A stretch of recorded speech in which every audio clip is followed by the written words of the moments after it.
Pero para saan? Yun nga, yung pangalan namin, Development Academy of the Philippines. So, pagkatapos ko po maipaliwanag sa inyo kung ano yung DAP, ano naman yung role namin dito?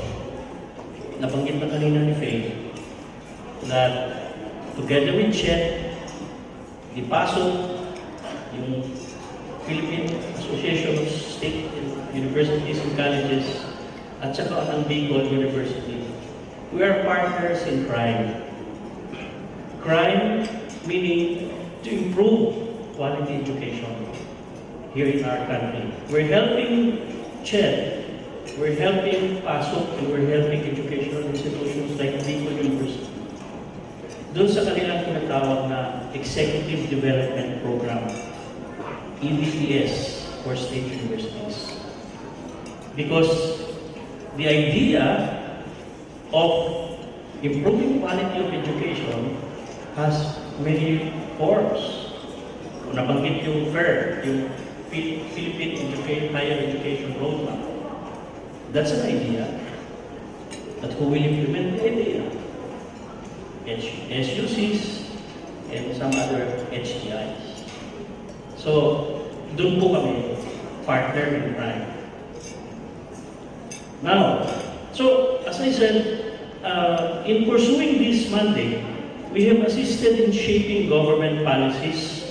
Among them, the policies for the public and private education sector, crafting innovative development programs, and building a culture of cooperation among higher education institutions, especially those coming from the public sector.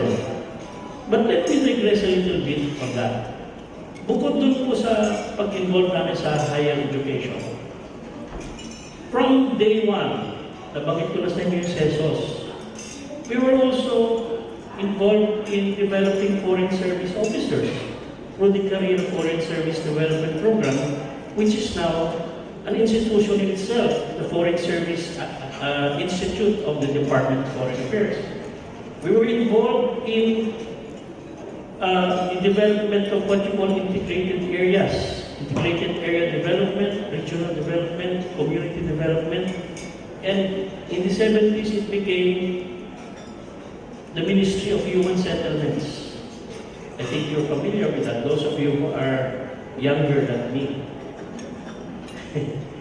Human Settlements. And from Human Settlements, napanganak po yung Technology Resource Center, TRC, napanganak yung Pag-ibig, napanganak yung Housing and Land Use Regulatory Board, yung HUDCC, and all those things that are still National Housing Authority, lahat po yung kakabit ng IAA na yun at saka rural din. From our Todo Foreshore Development Project, nanganak po yung Metro Manila Development Authority. Yung Subic Bay, yung aming Olongapo Development Plan for Richard Gordon at the time, is now the Subic Bay Metropolitan Authority.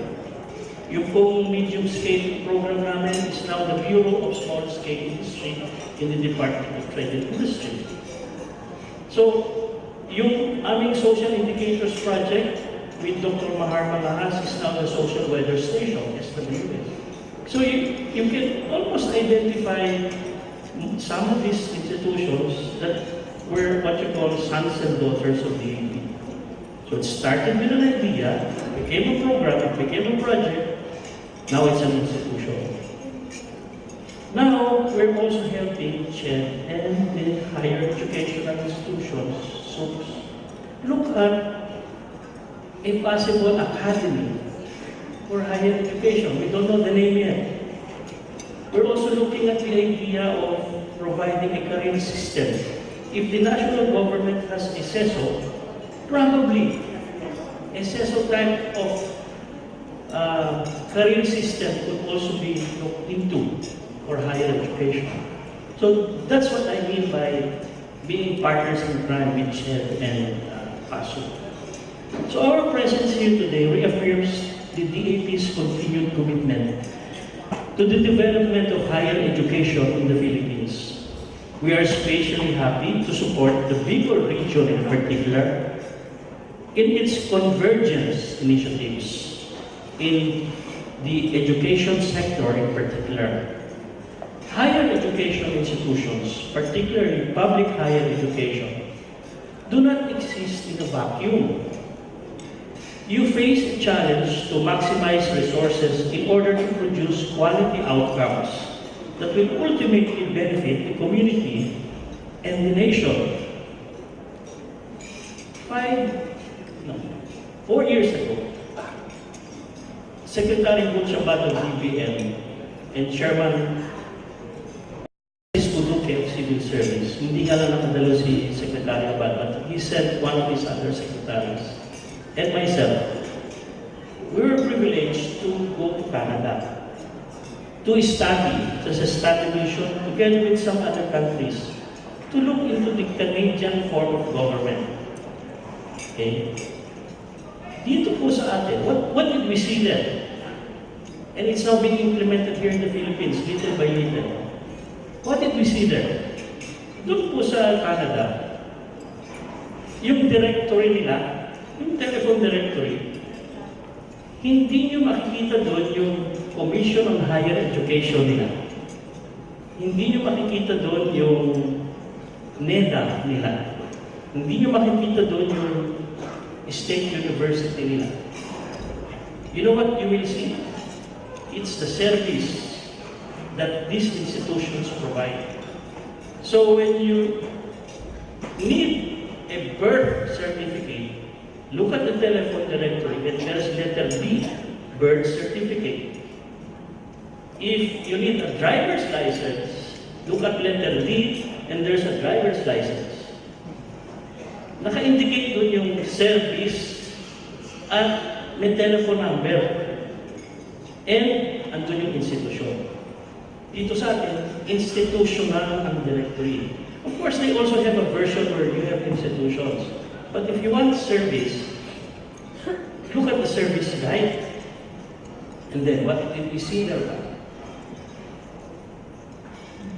Wala akong makikita ng mukha ng itong project na to ay kay Congressman whoever.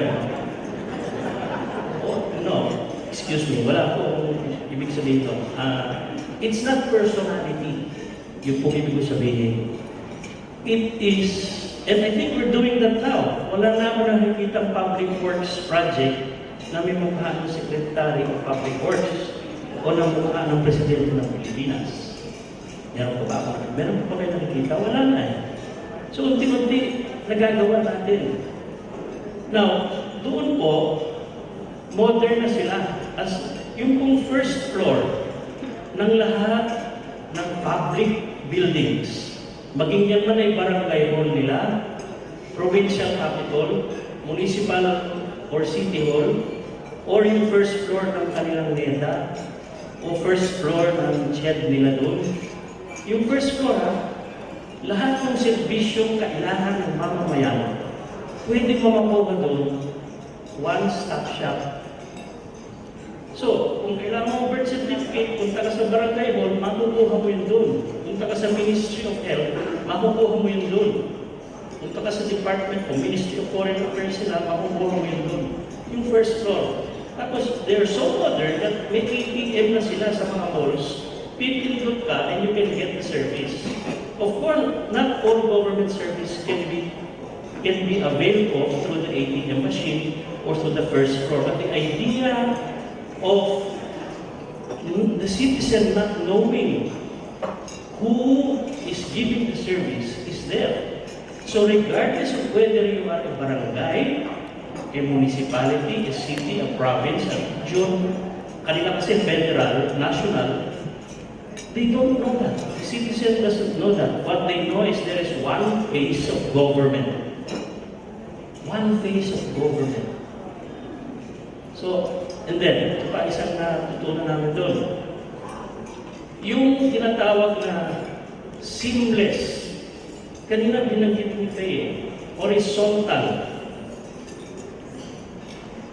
Seamless, citizen-centric, horizontal governance. That's what we saw there. What does